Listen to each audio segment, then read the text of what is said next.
G'day there guys, welcome back to In My Shed. I'm BC. Just a short one today. I'll show you the item that we built in the last episode and you'll get a bit of an idea how it clamps up. Quite a simple job to do. One thing to keep your eyes out for, I found a lot of uses for little magnetic parts trays. I think they range from about $6 to $11 depending on what you get. This is the last one. I got Work Zone, it's out of Aldi, it's cheap. It's rubber mounted over the magnets, but absolutely fantastic for putting compound in, your cutting compound, or small parts when you're disassembling a bloody rotten rider mower that flies to bits. Older buys, you get a library of these, and also little enamelled or plain steel baking trays. I use those quite a lot. And the baking trays I find fantastic. If you've got a job you repeat, you just leave the tools in that tray. You can bring it up onto the lathe bench or the mill bench, and you've got all the gear for that item ready to go. But yeah, these are quite handy. Now, what was all the fuss about a few days ago? Well, that's the finished item.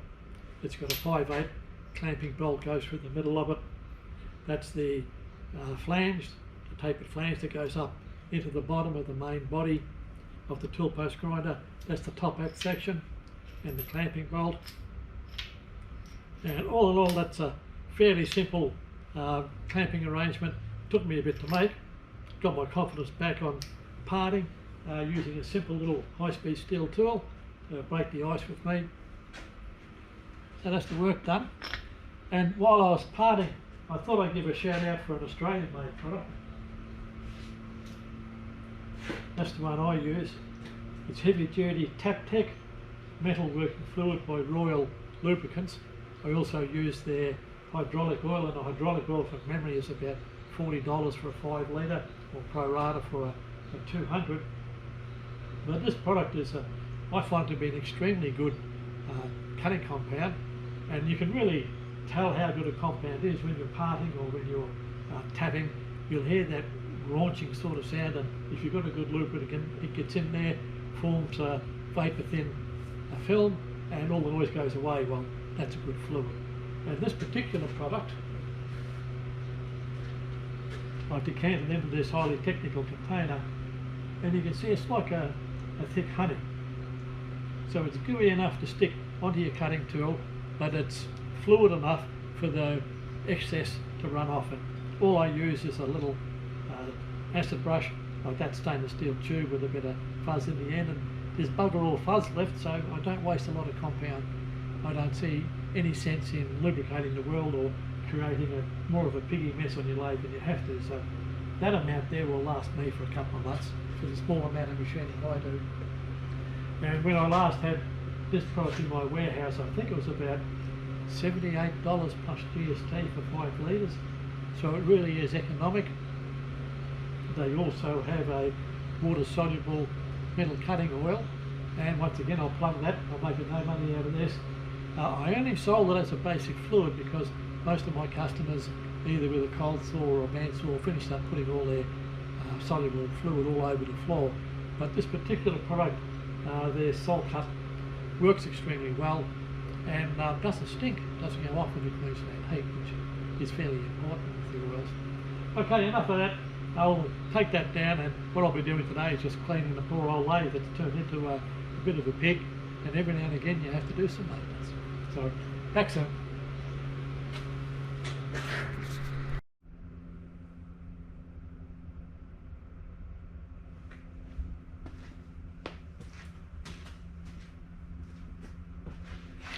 G'day everyone, welcome back to In My Shed. I'm BC. Not much machining or any in this video, just hints and tips. It's been quite a long week and I've done a hell of a lot, but there's a few things you might want to see. I've got another brew of beer in the drum and it's bubbling away another an hour. The temperature must be just right. I started off calling this video cleaning up the pig, the poor old lathe. There's a hell of a mess. I'll show you what I use to clean the lathe. It makes the process run a hell of a lot easier. Nothing is more depressing than having to clean bloody machines, except maybe housework. Okay, I use a combination of items. This is just one of the cheapies, magnetic wand. Man, it's good. It picks up probably 85% of the yuck, and does a pretty good job. Gets down into the swarf tray and lifts it up. It does leave a lot of swarf in nasty little positions under the carriage wipers, etc. Sorry, a bit of a dying moment, and that's why I've got a cheap and nasty shop vac, which I'll show later on. It was about $85, and I've so far been unable to kill this one. The first one only lasted about 3 or 4 months, and some bronze got into the motor, and I had an instant fire in the workshop, which wasn't much fun. But I'll vacuum it off. I'll get as much as I can off with the magnetic wand. When I first get machines into the shop, I'm not in a position where I can get a high pressure blaster in or whatever to clean it, and all of the vendors, for all of their promises, never clean a bloody thing before I get it. So what I do is I get a little bottle of citrus spray, and believe it or not, the household citrus spray is as good as the industrial product. I do vary a little bit. I do have some truck degreaser here that I use as a secondary item if I have to. I don't like using it because it's a bit nasty on me, and I've got office girl hands still, even though I've been retired for 7 months. But this is a pretty good product. It doesn't harm anything, doesn't harm the paintwork. And what I do is, I'll show you shortly, I throw old baking trays underneath the side of the machines, and I lie them with paper towel or newspaper, and the small amount that drips off from using this, I just run down into the trays and then throw it all in the bloody rubbish once it's been absorbed. If I have to then clean off the cleaner, especially with the truck degreaser, I just use wet rags into a bucket. Now, years ago when I was running the business, I picked up a stainless bucket, which was reasonably priced, and a couple of the big gin poly buckets, and they've been indispensable around the shop. And even when I had the farmer, if you got a job out on a tractor or on a machine or whatever, and you just need a little tool caddy, you can throw quite a few spanners and a few spare parts in a plastic bucket. They don't tip over very easy, and I quite enjoy using it. It's been a really good backstop for me. Now, one item that I have followed up with on this lathe, on the mill and my grinders, I bought one of the little $30 steam cleaners from Aldi. Just a little pot that big, holds half a litre, and for the first 2 or 3 minutes they just piss about a little bit. There's not too much happening, and then they come on with a rush of blood, and there's enough steam in there to degrease in one shot the tailstock or part of the carriage or whatever. And as I've always said, I'm not in much of a hurry here, but for $30 I've really got my money's worth out of it. But you've got to keep your wits about you. It's reasonably cheaply built, and the quick disconnect for the extension hose can come off when you don't want it to, and you don't want to be in line with that steam. But for getting into the yucky corners, places like where the lead screws go up against the end housings, etc., it's difficult to get a brush in there and anything to clean it. I find those little toy steam cleaners to be absolutely fabulous. The same as the citrus spray. Now, another item I picked up, and I wish to God I had got one of these earlier, but I was balking at the price, paying anything up to $80 isn't my bag. But this is from Aldi for, once again, $29, and I hate plugging any big company, but it's a kneeler as well as a seat. Now, getting down to doing the cleaning isn't that hard for me, it's just getting up again. It's always a bugger, and I got up a little bit quick last week and finished up with that. That's from the screw on the mill vise, so I've got to do things in a little more of a controlled way. Also, the seats that I have, they're either too short, which is the little fiberglass types, or if they're the right height, they're just too damn big and you can't get in amongst the machines, etc. So $29, that is a real beauty. Now I'll swing the camera around, give you a look at my beer bubbling, probably not interested in that, but I'll show you a parts cleaner that Graham gave me, and there's a little bit of a catch that I didn't expect, and I think it's something you should know about. Okay, bring you back soon.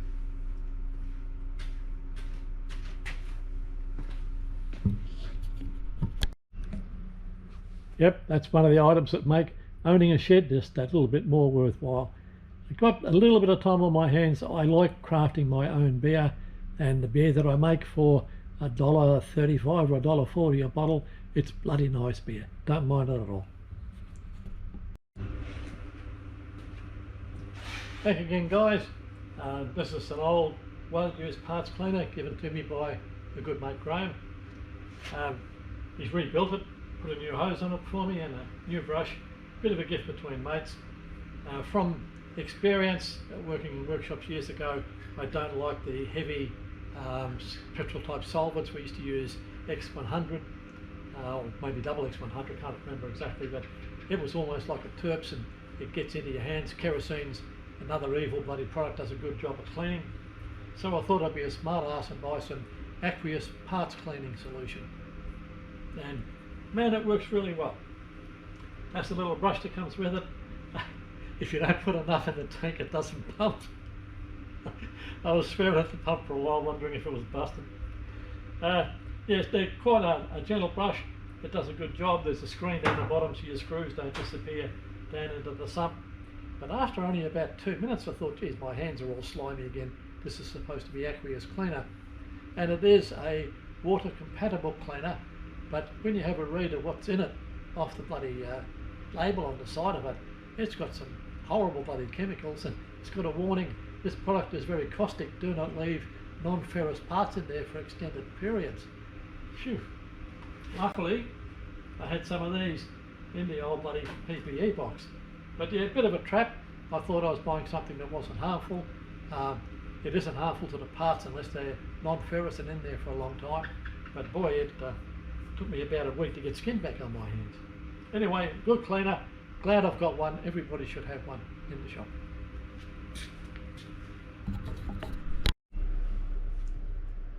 Okay, there's some of the old baking trays that I have, and just a bit of paper thrown in as a prop, but that's what I use when I'm cleaning machines down.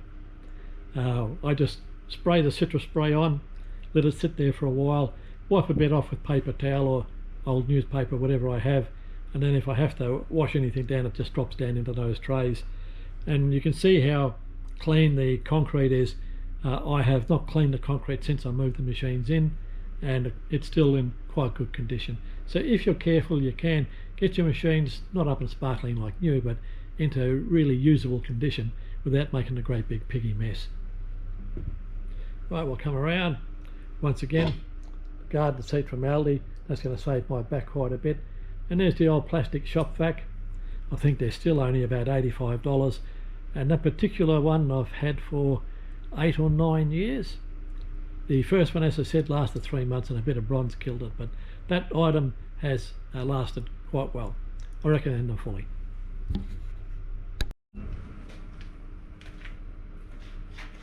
Well guys, for a quick Friday video, that's all I've got for you. I'll now get to work and actually do something in the place. Hopefully over the weekend I might get a bit more done, but I'm still waiting for spare parts for the rider mower. This one bloody pulley that I have to get in from down south, and that sort of pulls a stop to the place. I have got a purchaser or swapper coming to look at the Cincinnati number 2 on Monday, so I think I'll be moving that on. I'm pretty sure I will actually, and making room for one of the 2 new grinders that are coming in. It's going to be a bit of a squeeze, but after I finish certifying the house, etc. in the shed, I'll then sheet in next door and double the size of the workshop.